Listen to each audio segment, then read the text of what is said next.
Cadena 30, la televisión más abierta que nunca.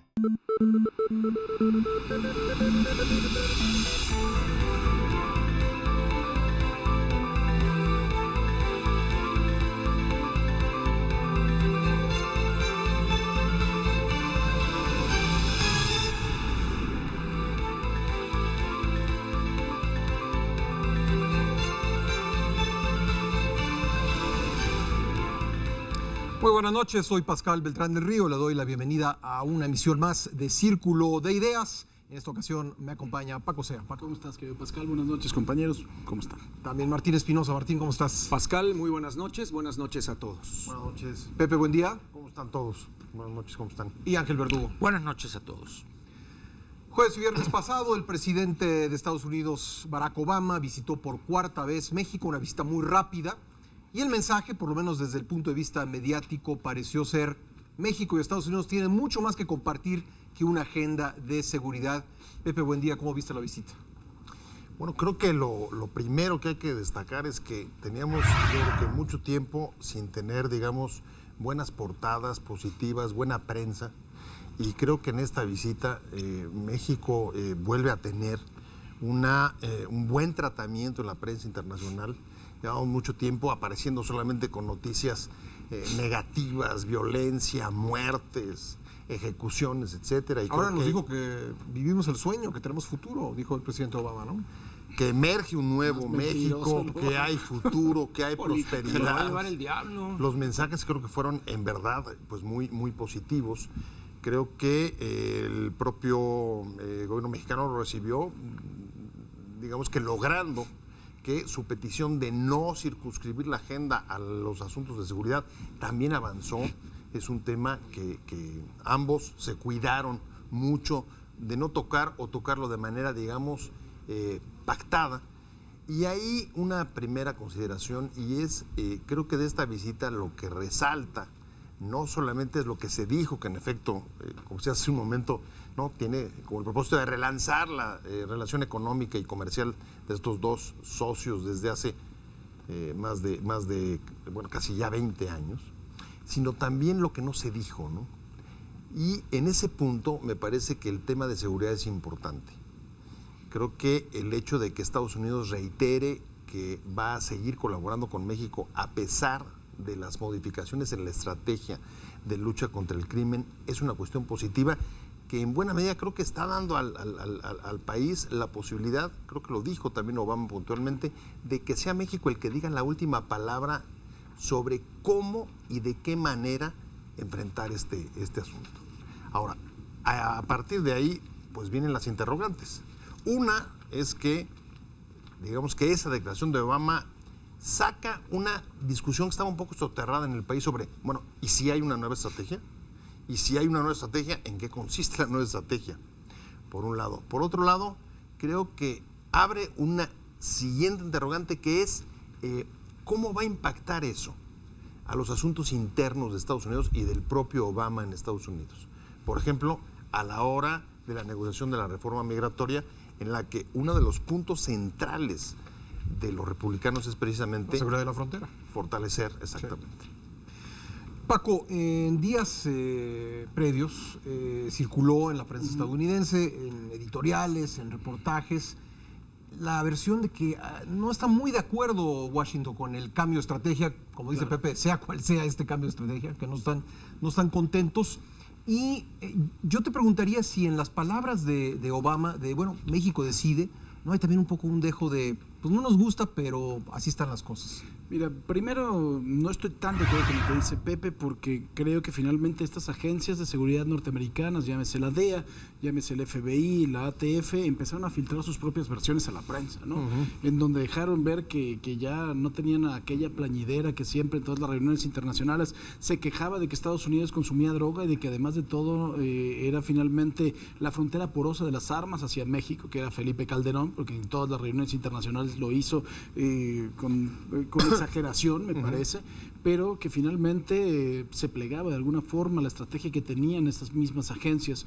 Y creo que ellas dejaron, de alguna forma, en editoriales que pudimos leer en el Washington Post, en el New York Times, dejaron ver, pues bueno, su oposición a este cambio de estrategia. A mí me parece que Barack Obama hizo lo mismo que podría haber hecho Justin Bieber, ¿no? Vino en una gira de verdad, ¿no? Vino a ver, yo creo que sería el único extranjero que si se lanza en unas elecciones lo elegimos presidente. O sea, el tipo verdaderamente tiene un manejo del prompter impresionante, tiene un manejo de la personalidad impresionante, es un rockstar el señor Barack Obama. Ahí en el Museo Nacional de Antropología se ganó absolutamente a todo el mundo, pero además... Muy buen discurso. Muy buen discurso, sí. Pero ¿quién le cree a Barack Obama? Ya si vamos a analizar las cosas, Pascal. Un presidente norteamericano creo que nos queda perfectamente claro que toma decisiones en función de dos cosas. El absoluto y puro interés de la Unión Americana, ¿no? Que tiene que ver con su seguridad y tiene que ver con su economía, a lo mejor en ese orden, lo podemos inclusive cambiar, y no tiene nada más que eso en mente. Y en segundo lugar, toma decisiones en función de una aritmética electoral. Para todos aquellos que piensen, no, es que verdaderamente estamos a punto de una reforma migratoria, yo creo que esa reforma migratoria, si va a ser posible, será posible gracias a la intervención de los republicanos, y los republicanos la van a dejar pasar porque hicieron una aritmética electoral que no les funcionó en las elecciones en contra de Barack Obama. Entonces están haciendo un análisis y dijeron, a ver, esto no está funcionando, hoy en día son una fuerza mucho más dinámica en las elecciones de los latinos, vamos a tener que flexibilizar este asunto. Pero todos aquellos que piensen que verdaderamente este hombre Barack Obama, independientemente de que sea adorable y de que todo el mundo queremos tener un muñequito de Barack Obama en nuestras camas para dormir, de verdad que piense que tiene algún interés en México, su interés en México solamente pasa por la seguridad, la economía y las elecciones en los Estados Unidos. Que finalmente tiene que venir, que él está de acuerdo o no está de acuerdo en la estrategia de seguridad que pueda manejar nuestro país, creo que son incluso nimiedades, porque los Estados Unidos van a tomar las precauciones suficientes y necesarias. Yo creo que ni siquiera debe tener una opinión muy clara, porque además de todo el gobierno mexicano todavía ni siquiera ha dado a conocer cuál es el cambio de estrategia. Todo el mundo sabemos y hablamos de un cambio de estrategia, pero ¿cuál ha sido? ¿No? O sea, ¿en qué términos se va a dar ese cambio de estrategia? ¿Qué es lo que vamos a hacer? ¿Para dónde va? ¿Vamos a poner menos elementos, más elementos? ¿Hacia dónde? No lo entiendo todavía. Parecería ser un tema, por lo menos así lo veo yo, que antes las diferentes agencias se podían comunicar con su funcionario favorito en México, el funcionario que mejor le funcionara. Ahora todo se está centralizando a través de la Secretaría de Gobernación, así lo hemos sabido, lo han dicho funcionarios mexicanos y probablemente eso es lo que ya no les gusta. Pero que no está mal.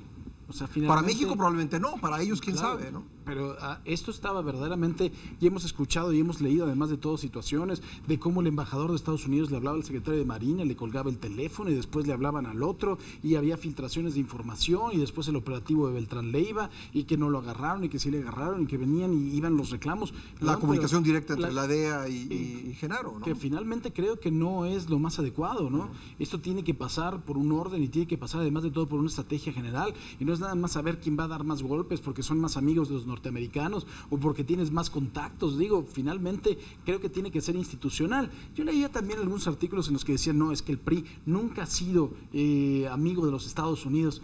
Yo creo que eso ya es verdaderamente un resabio del pasado, eso no tiene nada que ver. Nosotros no nos queda nada más que ser amigos de los Estados Unidos porque son los señores que están juntos, ¿no? O sea, y hasta ahora la única potencia, hasta ahora, ¿no? Pues bueno, y si los tenemos juntos, estaríamos locos de no ser sus amigos, ¿no? Ángel Verdugo, ¿cómo viste la visita tú?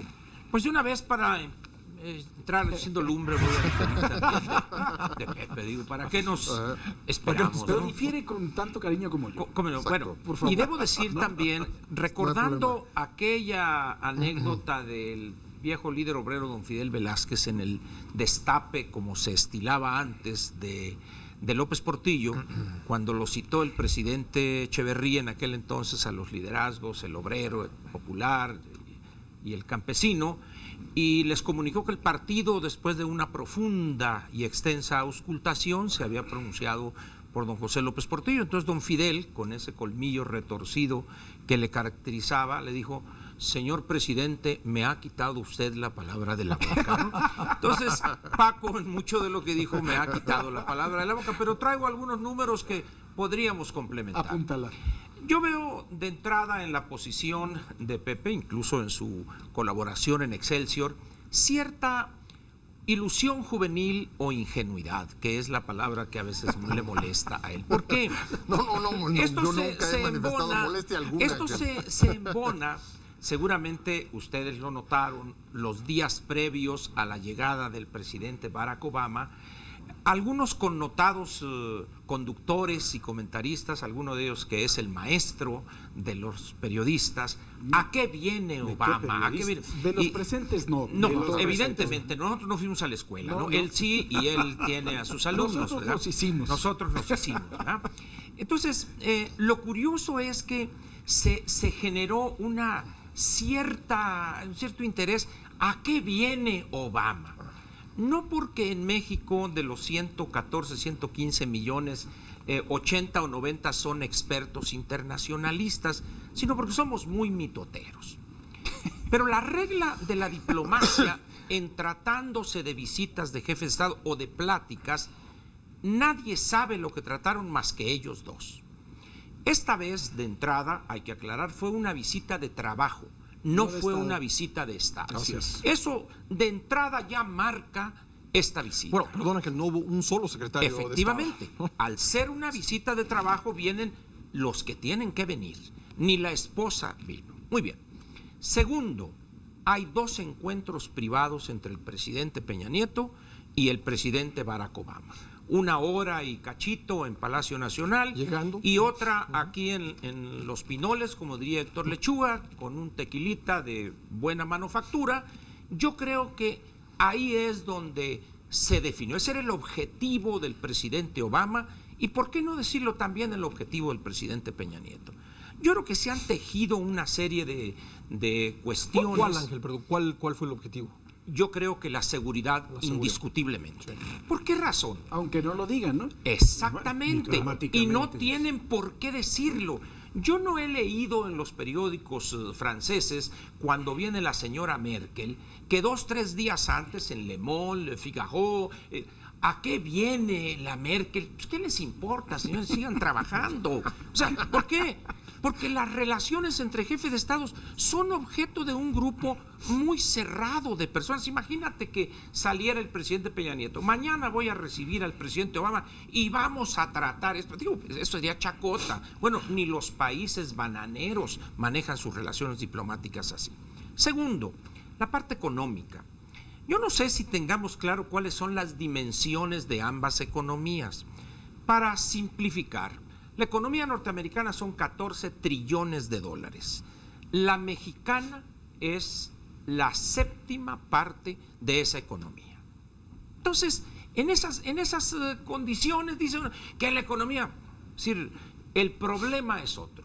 Más de 3,000 kilómetros de frontera, el problema de toda esa migración ilegal que por más que se hace no han podido cortarla, y eso se arregla. A ver, ¿de cómo va a ser? Baja el cero y no toca, y ahí se pusieron de acuerdo. Yo no compro mucho esa idea de que la garita de entrada va a ser Bucareli. La realidad es, o sea, nos lo enseñan decenios de relaciones con los Estados Unidos y con las relaciones entre agencias de inteligencia. Las reglas del juego, ¿cuáles son? La persona que quiera tener acceso a información privilegiada de inteligencia tiene que pasar la prueba de confianza y de entrada es el polígrafo, ¿verdad? No quieren pasar, bueno, entonces no hay información. Pero la realidad geopolítica y la realidad de ambos países, su interdependencia, sus relaciones históricas, etcétera, y además que geográficamente estamos condenados a compartir esa frontera, lo cual nos marca en la realidad política. Entonces, en esas condiciones, ¿qué diría yo? El tema central de la visita fue la seguridad, y si quedó algún pedacito de tiempo, la seguridad. Lo otro que bien mencionaba Paco, esta cosa del show business, no olvidemos que el presidente Obama ya no puede ser reelegido. Es decir, ya anda con el cuerpo suelto, pues ya anda. Y se denota. Sí, bueno, anda ya, o sea, es un showman. Ya. Sí. Y en relación con. Pero bueno, ¿no? Por supuesto, porque además, ¿cuál es su preocupación política interna? hacer lo posible para que el Partido Demócrata conserve la presidencia de los Estados Unidos.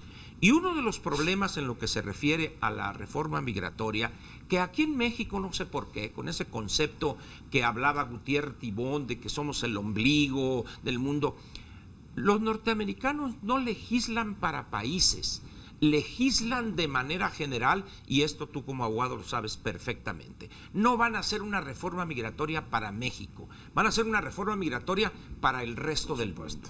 Segundo, hoy el gran problema que tienen las empresas de alta tecnología y algunos de sus clientes es que las compañías proveedoras de servicios de informática de la India están mandando trabajadores de ellos, pero que los colocan en las estructuras de las empresas como trabajadores provisionales. Pues ya Facebook, LinkedIn, todas esas compañías ya están protestando, dicen, oye, no permitas eso, pero facilítame que yo contrate esos ingenieros para que sean míos. Bien. Y esto embona en la propuesta que hace él de la educación superior y que incluso comentamos, te has de acordar, Paco, en el programa de radio donde él amablemente me permite decir 2, 3 estropicios verbales. Ahí es, los norteamericanos quieren más mexicanos en áreas como física, matemáticas, computación, en las ciencias duras. ¿Por qué? Porque los chinos que llegaron desde hace 30 años, 300, 400 mil que obtuvieron su doctorado, regresaron a China para hacer una potencia. Entonces ellos saben que un 90%, o si no es que más, de los mexicanos que lleguen no van a regresar a México. Entonces efectivamente, ese es el objetivo cuando plantea esa cuestión de educación superior. Eso es lo que podría Martín Espinosa. Yo coincidiría con Ángel en el tema de la seguridad. Yo creo que el tete-a-tete entre el presidente Peña y el presidente Obama fue eminentemente el manifestarle al presidente de México la gran preocupación que existe en la sociedad estadounidense o en las élites de Estados Unidos, el gobierno y los empresarios, de qué está pasando en México en los últimos años. Y no nada más desde los últimos 12 años con las administraciones panistas, sino incluso mucho antes. ¿Y a qué voy con esto? México está viviendo una revolución silenciosa. El hecho de la violencia en muchas zonas del país, el hecho de que el actual gobierno con el nuevo régimen priista está enfrentando problemas en varios sectores de la población, es algo que a Estados Unidos le sigue haciendo mucho ruido, y hoy más a raíz del cambio político que se dio el año pasado. Y en este sentido, yo creo que a esto se suma el grave problema de seguridad nacional para México, que va a significar y que ya está significando desde hace varios años el tema de los alimentos, el tema de la sequía, el tema de que cada vez hay más inestabilidad social por el problema de conseguir nuestros propios insumos y la cada vez mayor dependencia de México del extranjero, sobre todo en alimentos, verduras, carne, insumos para la fabricación de productos alimenticios. Creo que esos dos temas, seguridad nacional o seguridad pública con seguridad alimentaria y dependencia del exterior para Estados Unidos, es una piedra en el zapato que, si no lo resuelve México, a Estados Unidos le va a acabar reventando, aparte de los problemas internos que ya tiene la sociedad estadounidense. Muy bien, tenemos peticiones de derecho de réplica, pero será al volver de la pausa. No se vaya, esto es Círculo de Ideas.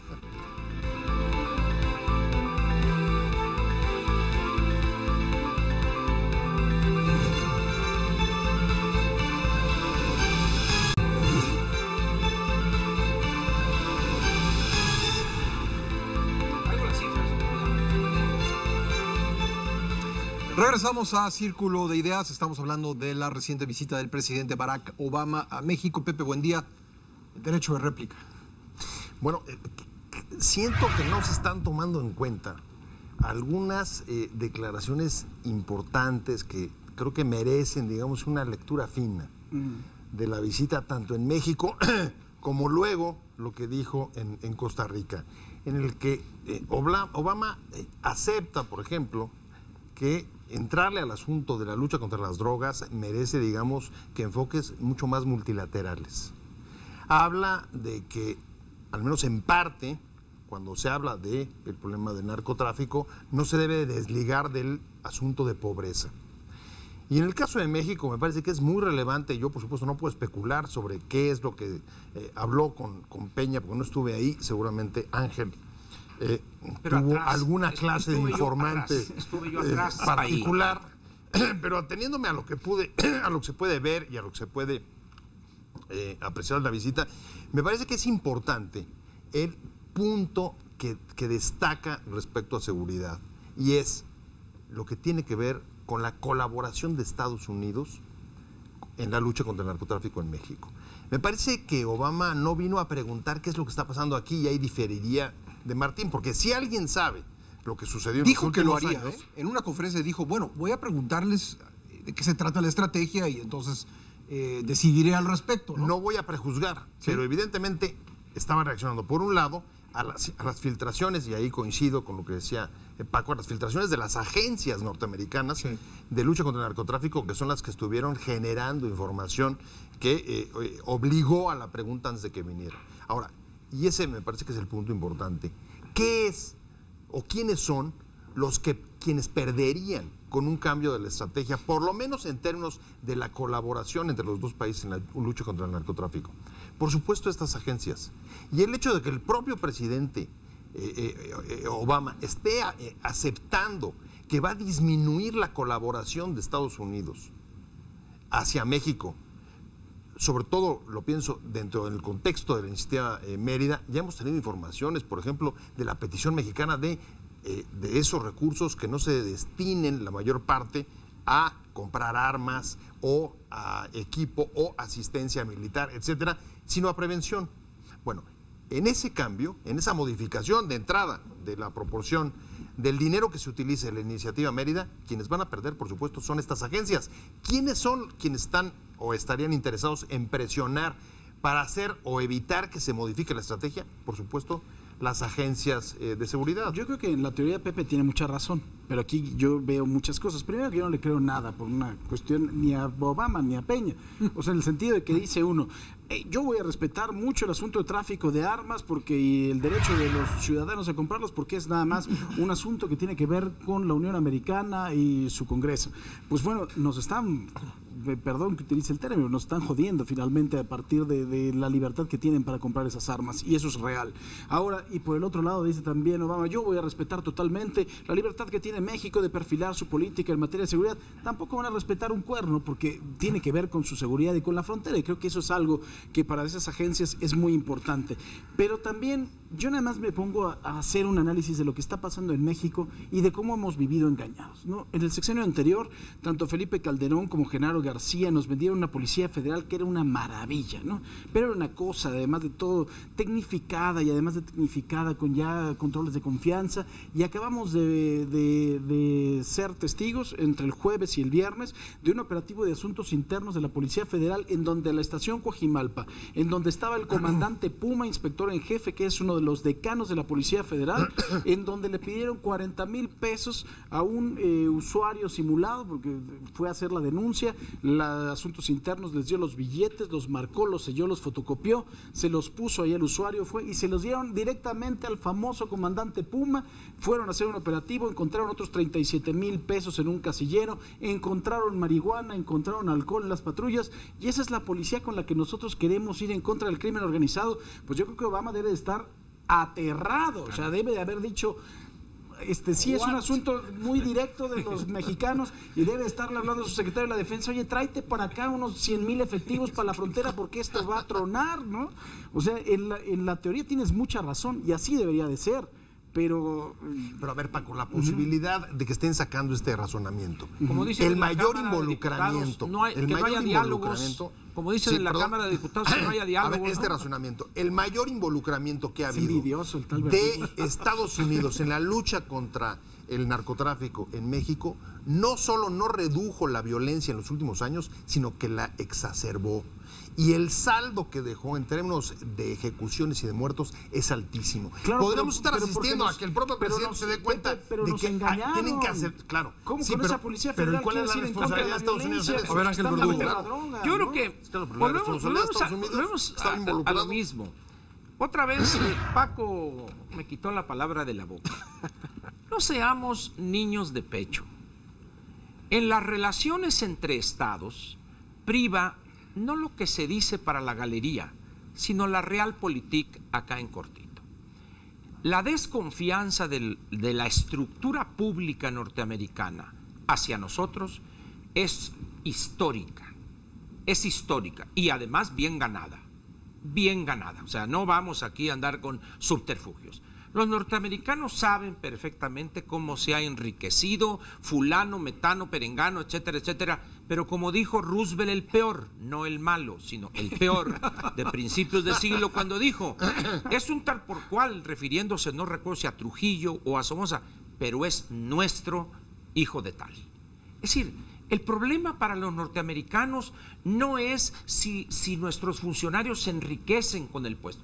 Lo que importa es que hacia ellos las cosas sean claras. Ese es el problema. Saben perfectamente. Y esa ilusión de que van a llegar todos a Bucareli, eso no lo Yo te quería preguntar de eso. ¿Por qué crees que, es decir, dudas que esa es la intención o no les va a funcionar? Yo entiendo que para consumo interno, para nosotros, sí se oye muy bien. Se oye muy bien. No van a poder venir libremente. Los norteamericanos ya la saben esas cosas de el discurso para la galería, lo conocen perfectamente. Entonces, ¿qué crees que les molesta? Digamos, de acuerdo con los reportes que vimos. Yo creo que lo que les molesta es la ineficacia, es la falta de decisión para actuar. ¿Quién no va a estar preocupado si las peores muestras de abdicar de la función principal del Estado las hemos visto en estos 90 días?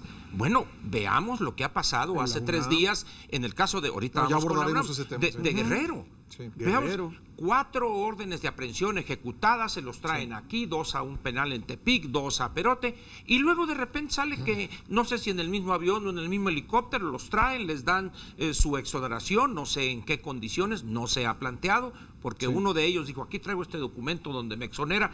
Al final de cuentas, la Constitución dice, nadie puede ser juzgado 2 veces por el mismo delito. Por lo tanto, los juzgarán a estos 4 por otra cosa, pero por esos delitos ya no. Termino nomás diciendo lo siguiente. Y de repente, es evidente que hubo una negociación. El problema es quién la hizo, el que la haya hecho. Pero esos tipos dijeron, no, nosotros no nos comprometimos a nada y van a seguir. Y ya no se diga lo que señaló Martín, que lo dejo para que lo toque, el caso de la UNAM. Entonces, eso ha sucedido en los últimos 90 días. ¿No van a estar preocupados los norteamericanos? Pues es evidente que sí. Y eso les interesa, ¿por qué? Porque eso se los comenta no solo el embajador, el analista político de la embajada, sino empresarios que tienen, comentábamos fuera del aire, casi 190,000 millones de dólares ha invertido en empresas norteamericanas desde que se firma y entra en vigor el Tratado de Libre Comercio. Martín. Días antes u horas antes de la visita de Obama a México, hubo una nota a la que pocos le dieron importancia e incluso algunos se mofaron de esa información. El New York Times publicó que los investigadores estadounidenses que vinieron a coadyuvar con los mexicanos por la explosión en la Torre de Pemex, sí, es un párrafo en el texto, en el edificio alterno, habían dicho, a nosotros nos marginaron de la investigación porque nosotros sosteníamos la hipótesis de que había sido una bomba lo que explotó en la Torre de Petróleo. Y era hipótesis, no le estaban afirmando, la simple hipótesis. Pero simplemente por haberlo sugerido, los marginaron y los regresaron a Estados Unidos. El hecho en sí mismo, ahorita no vamos a discutir si es verdad o no es verdad, que tenían la razón o no la tenían. A mí esto, ¿qué me refleja?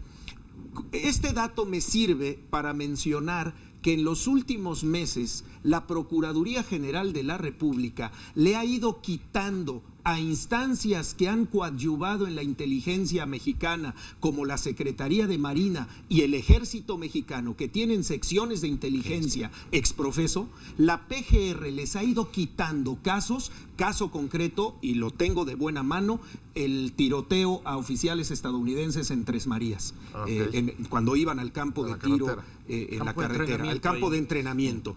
Ese caso se lo quitó a la Secretaría de Marina. Estando involucrados oficiales de la Secretaría de Marina en ese incidente, la PGR y Murillo Karam le pidió al presidente de la República que le diera facultades para traer el caso, quedarse con el caso y que le pidiera al secretario de Marina, al nuevo, que por favor ya no se inmiscuyeran en la investigación.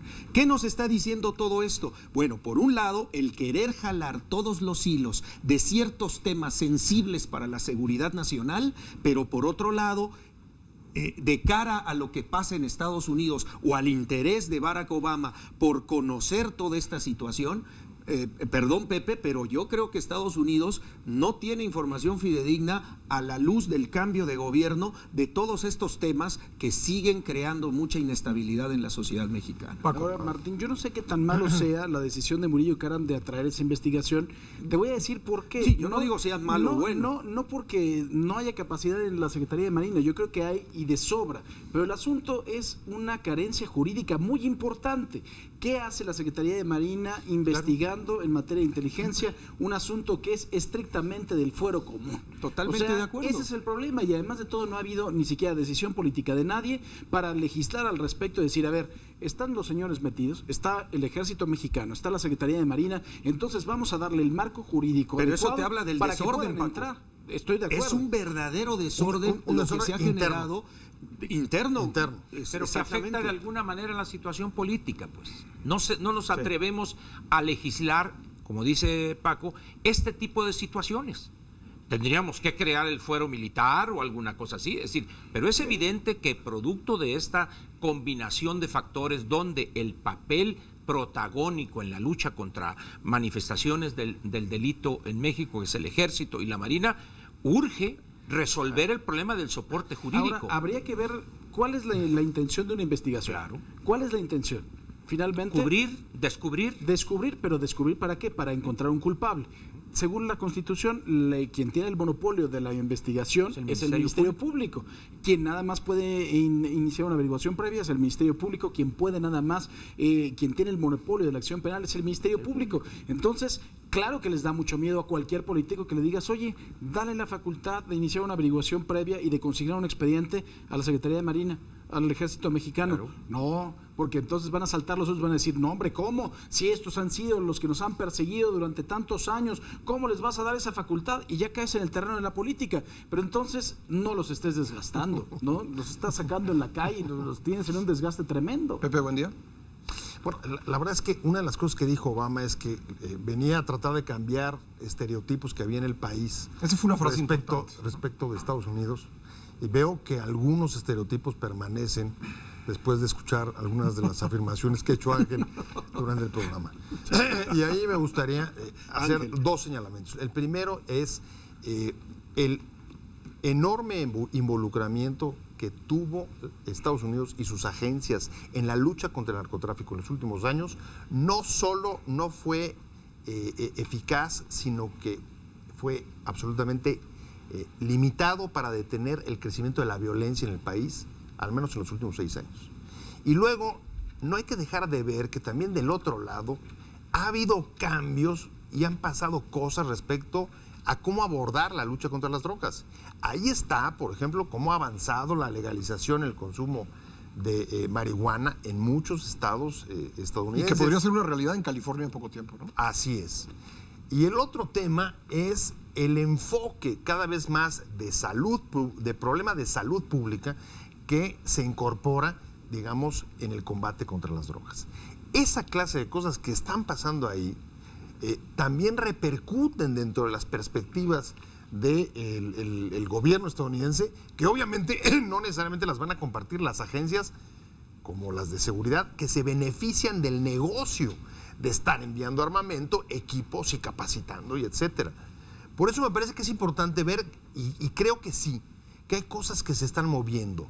Y el hecho de que Estados Unidos, Obama, haya venido y haya dicho finalmente que los mexicanos decidan, me parece que es una nota importante y distinta que es una a lo que había pasado antes.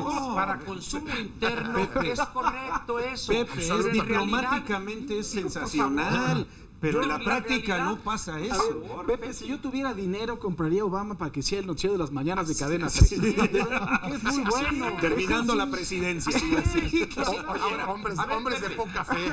Hombres de poca fe. ¿Qué Hombres querías de tú poca que fe. viniera a decir? No. El diferendo que tenemos es porque ellos quieren decidir y no lo vamos a permitir. ¿Tú crees que eso lo iba a decir? Eso se dice en cortito.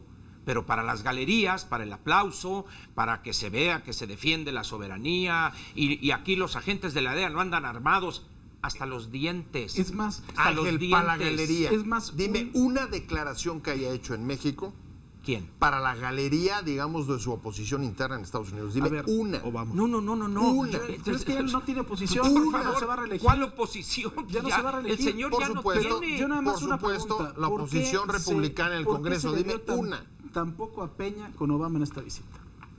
¿Por qué se le vio tampoco? Nada más es una pregunta que la dejo sobre la mesa. Bueno, porque se le vio poco a tan Obama, contentos menos no han de de estar 24 con- horas. no Por han de supuesto. estar- Fue la conferencia de Palacio da Nacional. una. Hace Bueno, poco. además, si uno estudia el lenguaje corporal, primero cuando llegan y pasean y ven los retratos, aquello era miel sobre hojuelas.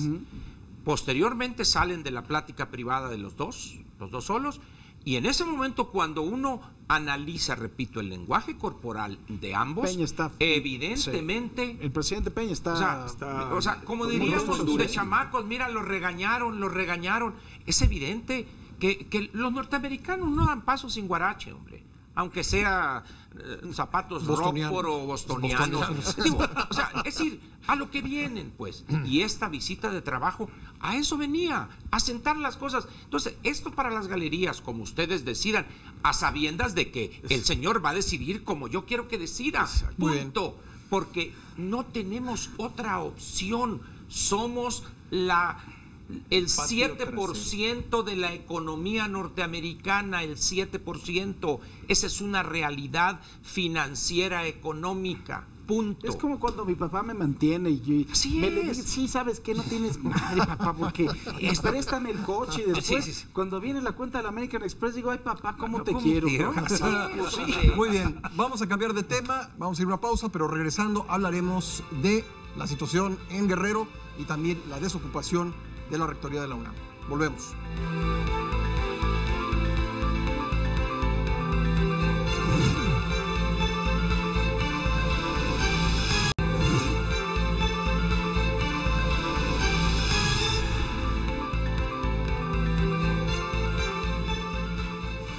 Regresamos a Círculo de Ideas. Hay la sensación, pero yo creo que solo la sensación, de que movimientos de protesta en Guerrero, en la Universidad Nacional, se calmaron un poco ante la acción de la Secretaría de Gobernación, que claramente está tomando las riendas de la negociación. Pero, Paco, o sea, esto es un espejismo, volveremos a ver violencia pronto. ¿Qué te parece a ti?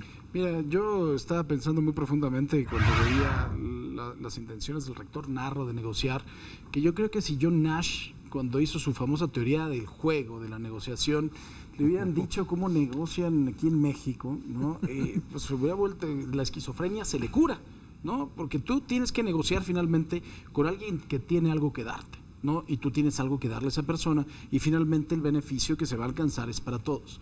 Pero tú, ¿qué puedes negociar con una persona que lo único que quiere es desestabilizar y que lo único que quiere es también ganar una posición política? Digo, a mí me parece lamentable que además... Es una hipótesis no comprobada, diría Humberto, ¿eh? Cuidado, cuidado. No está presente, pero ni hablar. Yo nada más me imagino que tú le puedes decir a alguien de izquierda, alguien que hace una fogata abajo de un mural extraordinario de David Alfaro, si De quieres- un artista comunista, ¿no? Bueno, por eso entonces, estalinista. No sé si es ignorancia o es estupidez o de qué estás hablando. Entonces, a mí me quedan muchas dudas al respecto de esto. Después todas las historias que hemos escuchado de que estos señores, además de todo, vaciaron algunos lockers, se llevaron cosas. Decía Ángel Verdugo aquí a modo de broma que seguramente fueron a la oficina de Narro y deben de haber dejado un recuerdo ahí también en la oficina. Pestilente. No lo dudo, de verdad que no lo dudo, pero la pregunta es, yo creo que nadie es agorero de la violencia, ni nadie la quiere ni la desea. Pero la pregunta es, la tolerancia de estos señores, ¿a dónde nos va a llevar y qué es lo que vamos a obtener? que un grupúsculo de 14 barajanes de verdad hagan eso con la torre de rectoría, ¿no? Con patrimonio cultural de la humanidad, que además de todo un patrimonio de todos los mexicanos, el lugar en donde realmente se hace la ciencia y el conocimiento en este país, y que se haya privilegiado la negociación. Yo de verdad al día de hoy, Bueno, y se los vamos a ver qué discuten el 9 de eso? mayo, ¿Qué ¿no? significa? En las islas, ¿no? Y la pregunta va a ser, ¿con quién vas a discutir? Nada más, ¿qué van a discutir? ¿Y ¿no? qué? Bueno, sí, ¿Y con quién? ¿no? ¿Quién carajo es este señor Uriel Sandoval? ¿No? El que le sacaron un ojo y es un estudiante de la licenciatura de Medio Ambiente de la Universidad de la Ciudad de México, y ahora también está metido en la UNAM. O sea, ¿de verdad tienes algún tipo de justificación para poder estar en todos los moles? Yo de verdad no entiendo, ¿eh? O sea, es algo que ya superó mi conocimiento. Yo quiero hablar con John Nash, que todavía está vivo, y presentarme como uno de los personajes con los que imagina, para que me diga qué es lo que puede haber de esta negociación. Martín. Rápidamente, yo creo que la peor burla que se le pudo haber hecho a la comunidad universitaria en primer término y a la sociedad mexicana en general fue una noche antes de que estos chavos, el 30 de abril, que el 1 de mayo se fueron a golpear policías al primer cuadro de la ciudad en las marchas del 1 de mayo, una noche antes, ya muy tarde, la rectoría saca un comunicado donde dice: ya tenemos fecha para empezar las negociaciones, acordamos instalar una mesa de diálogo donde va a estar el Consejo Universitario, estudiantes y gente del CCH para discutir los famosos 12 puntos que estos muchachos reclaman, que hay que discutir y consensuar y ver cómo lo van a aceptar los miembros de la comunidad del CCH. Y a las pocas horas estos muchachos desalojan la rectoría, dicen que en un signo de buena voluntad, y a las 2 horas los vemos golpeando policías en el centro histórico. ¿Esos son con los que va a negociar el rector Narro? ¿Con ese tipo de delincuentes la universidad piensa resolver, entre comillas, un conflicto que trae por atrás muchas manos políticas metidas? Y luego supimos lo que dice Paco, del robo Sí, que claro. hubo en la rectoría, ¿no? Y aparte, a esto le agregas el tema de los saqueos y todo lo que se generó durante la estancia de estos muchachos, 12 días que estuvieron ahí, y realmente es una cuestión de burla.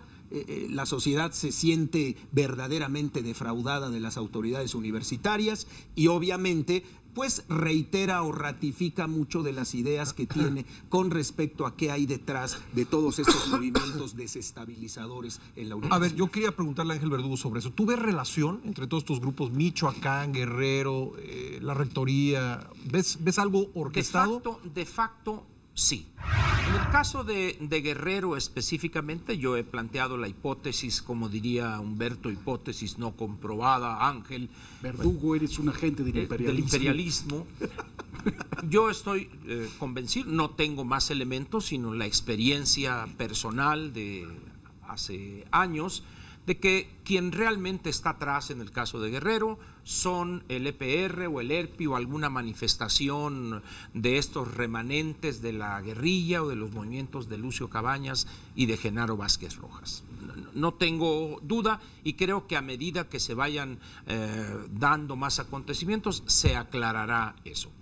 En el caso de la UNAM, o lo que tenemos aquí en la zona conurbada o en esta zona conurbada alrededor del Distrito Federal, yo creo que hay personas que están interesadas en desestabilizar al actual gobierno que encabeza el licenciado el doctor Miguel Ángel Mancera, producto de los problemas estos con Morena, Batres, López Obrador, etcétera, Universidad de la Ciudad de México, la Autónoma de la Ciudad de México, y de facto hay una coordinación, porque además con ellos están estas personas de Atenco, es decir, todas estos grupúsculos que han hecho de este tipo de actividades un modus vivendi. No es un movimiento social. Para que haya un movimiento social debe haber un objetivo político claro, debe haber estrategia, estructura, etcétera. Aquí lo que hay es otra cosa, es la desestabilización por la desestabilización misma. Esto evidentemente está generando un aspecto muy interesante. en un periodo de tiempo muy corto, en estos 3-4 meses, desde el 1 de diciembre, se ha generado un hartazgo que no se juntó en los últimos 10 años. O sea, a partir de los actos violentos del 1 de diciembre a la fecha, que escasamente son 5 meses, nosotros vemos las manifestaciones de molestia para que se hayan juntado firmas en la universidad, para que muchachos universitarios hayan ido a reclamarles y oye, tú no eres estudiante. Eso es un salto cuántico, es un salto cualitativo. ¿Y tendrá algún efecto? No, ahorita. Pero al menos es el principio de algo. Es decir, la gente empieza a hartarse, quizá no tanto ante estos muchachos que están ahí, sino ante la actuación de la autoridad. The Economist, en uno de estos surveys que de tiempo en tiempo encarta en la mitad de la revista, sacó ahora unos 3 años, algo así, uno que tituló ¿Es Argentina un país serio?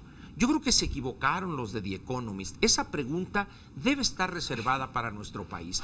Es que todas las manifestaciones que vemos en estos 4 meses o 5 meses de este gobierno, es que todo apunta a que no somos un país serio. Y termino diciendo lo siguiente. ¿Qué van a pensar los policías, los granaderos o estos grupos del Distrito Federal que cada vez que los mandan con la orden tajante de que no pueden tocarlos ni con el pétalo de un pensamiento? Y cuando esos barbajanes están acabando con el Palacio de la Quinta Casa de Correos. Entonces dice uno, barbajanes, o sea, ¿estarán dispuestos a seguir eso? El elemento fundamental en esos cuerpos es lo que se llama, valga la redundancia, espíritu de cuerpo, donde hay cohesión, donde hay un objetivo, pero los mandan al matadero prácticamente, y si ellos le pegan un macanazo a alguien, inmediatamente con derechos humanos, pero a los otros no les hacen absolutamente nada. Bueno, la Asamblea Legislativa hasta modificó la ley para que el ridículo. Así es. Pepe, buen día. ¿Cómo lo ves? Bueno, yo la verdad es que me alegro de que el diálogo no se haya terminado y que haya permitido incluso que algunos conflictos como el de la UNAM u otros hayan podido irse resolviendo. O sea, por ¿tú lo sí menos crees que está bajando disminuyendo la tensión y vamos hacia la resolución del conflicto? Por lo pronto, la liberación de la UNAM a través del serían las diálogo partes, y no Pepe, por un desalojo, las partes eso dialogantes? me parece que está bien. Pepe, ¿cuáles son las partes dialogantes? ¿Cuáles son las hay- partes dialogantes? Hacia eso voy. Dejar abiertos los canales para tratar de resolver un conflicto a través del diálogo. El canal como del el que desagüe, está, parece. como el El que único está canal emplazado. que hay es cadena tres, ese es canal. Ahí lo que sí preocupa es que las negociaciones que han permitido pues, que los maestros, por ejemplo, regresen a clases en caso que así suceda, como dijo el gobernador de Guerrero el próximo lunes, o la liberación de la rectoría de la UNAM, se hayan producido sin que sepamos exactamente cuáles fueron los términos de la negociación. Sí. Y ahí hay algunos elementos como la liberación, por ejemplo, en el caso de Guerrero, de 4 de los del movimiento de los maestros que estaban detenidos con acusaciones serias, A ver, déjame que fueron preguntarte liberados, o el que en la UNAM, pues las acusaciones que había hecho también el rector tampoco hayan llevado a presentar cargos contra nadie de los que estaban ahí. ¿Qué tendríamos que estar viendo, Pepe, para poder decir esta estrategia que ha adoptado el gobierno federal, porque claramente es el gobierno federal, Claro. está teniendo éxito? O sea, ¿qué tendríamos que estar viendo en los próximos días? Bueno, lo primero es la posibilidad de que conflictos como estos no eleven la temperatura y se genere mayores acontecimientos de violencia. Eso me parece que es muy importante. 2, creo que en el caso en el que se identifique y esté claro que haya habido violaciones a la ley, hay que proceder y hay que Pero no está pasando. presentar los Pero si cargos. lo estamos viendo Y desde 3, hace 3 semanas, Pepe. creo que se tiene que mantener abiertos los canales de diálogo con todos estos grupos en los que hay algunas cuestiones que los pueden ser un común denominador. ¿Tú los ves relacionados? ¿Dialogar para qué, Pepe? Mira, lo que veo de relaciones es desafortunadamente, la utilización de tapar los rostros detrás de las capuchas que hay, no sé, y es un problema grave. Hacer política o reivindicaciones a partir del anonimato me parece que no es correcto, me parece poco democrático, me parece que ese es uno de los puntos que se tiene que corregir. Inaceptable. Pero también incluso, veo que hay o puede haber en común el que sean afectados por las reformas en curso, que sean grupos inconformes que por una u otra razón puedan coincidir en ser afectados por reformas, una por la falta de justicia, otros por la reforma educativa y así. Y por supuesto en algunos casos manifestaciones públicas como el apoyo, por ejemplo, de grupos de autoprotección con los maestros de Guerrero. Lo cual haría que la negociación fuera parte de la agenda de las reformas, ¿no? Es decir, bajo la hipótesis que dices, que es gente inconforme con las reformas, tiene que formar parte, ¿no?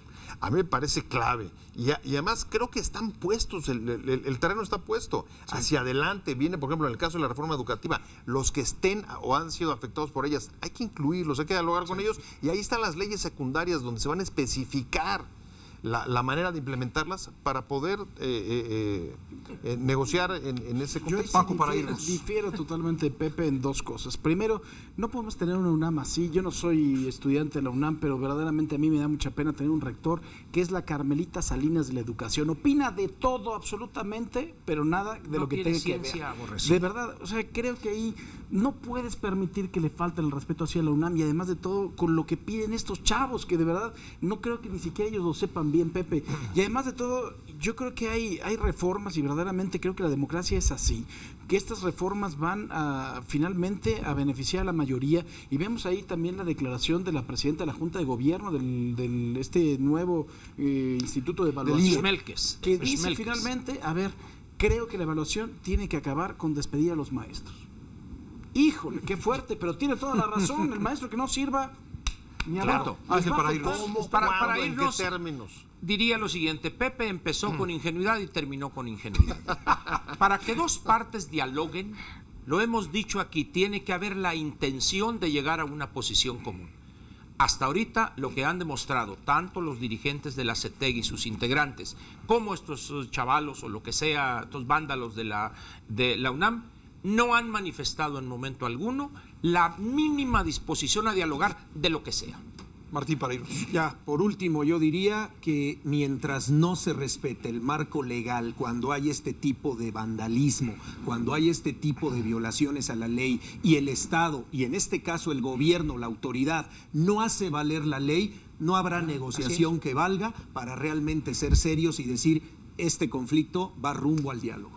Muy bien, pues muchísimas gracias a nuestros panelistas, gracias a ustedes en casa. Personalmente quiero mandar, y a nombre de todos los que hacen posible este programa Círculo de Ideas, a nuestro compañero David Páramo, un abrazo muy afectuoso, con toda nuestra solidaridad por la situación que está viviendo. David, te abrazamos y estamos contigo. Muchas gracias por habernos visto. Hasta el próximo domingo aquí por Cadena 3, Círculo de Ideas, domingo 21 horas.